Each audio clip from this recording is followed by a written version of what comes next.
వీడియోలో చూస్తున్న వాళ్ళందరూ కూడా సివైపి సెషన్ 45 మినిట్స్ అటెండ్ అయ్యారు. చేసిన తర్వాత వాళ్ళు చాలా హ్యాపీగా ఉందంట. వాళ్ళు ఏమంటున్నారో వాళ్ళ మాటల్లోనే విందాము. ఎలా అనిపించిందండి మీకు? చాలా ప్రశాంతంగా, హెల్దీగా ఉండేటట్టు తేలుతుంది. చాలా బాగుంది. ఇంకాసేపు చేస్తుంది. అవునా, చూసారా, ఈ కొద్దిసేపు చేస్తేనే మీకు అలా అనిపిస్తుంది కదా.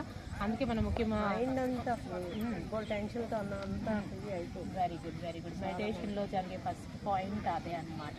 ఓంకారం పలికినప్పుడైతే అసలు లేదు.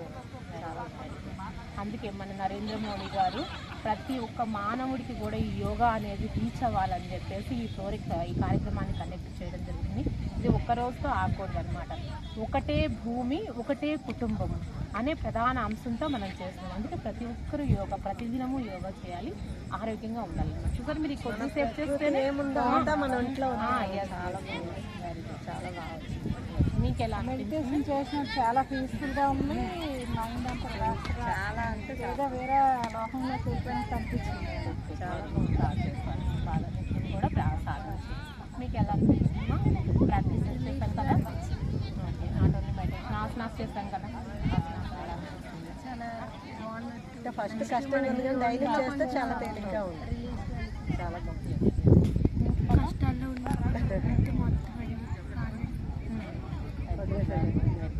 రెగ్యులర్గా చేయండి, హ్యాపీగా ఉండండి, హెల్తీగా ఉండండి. మనం ఎప్పుడైతే హెల్తీగా ఉంటామో ఎప్పుడైనా కానీ మనకి మనసుకి ఆరోగ్యం అనేది మానసికంగా ఆరోగ్యంగా ఉంటే ఆటోమేటిక్గా శారీరకంగా ఆరోగ్యం ఉంటుంది. మనసుని ప్రశాంతత చేకూర్చడంలో యోగా అనేది చాలా వైటల్ పాత్ర అనేది పోషిస్తుంది. మీరు జస్ట్ ఇప్పుడు 15 నిమిషాలు చేసినందుకు ఇంత డిఫరెన్స్ కనిపిస్తుంది కదా.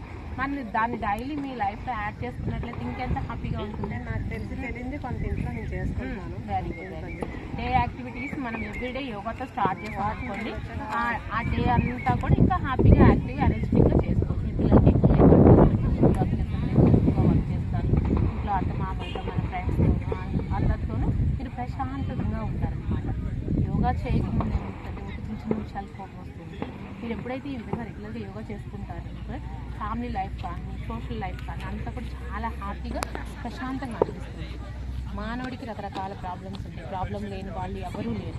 మీరు ఎప్పుడైతే యోగాని రెగ్యులర్గా మీ లైఫ్లో యాడ్ చేసుకుంటారో పెద్ద ప్రాబ్లమ్స్ కూడా చిన్న ప్రాబ్లం కనిపిస్తాయి అన్నమాట.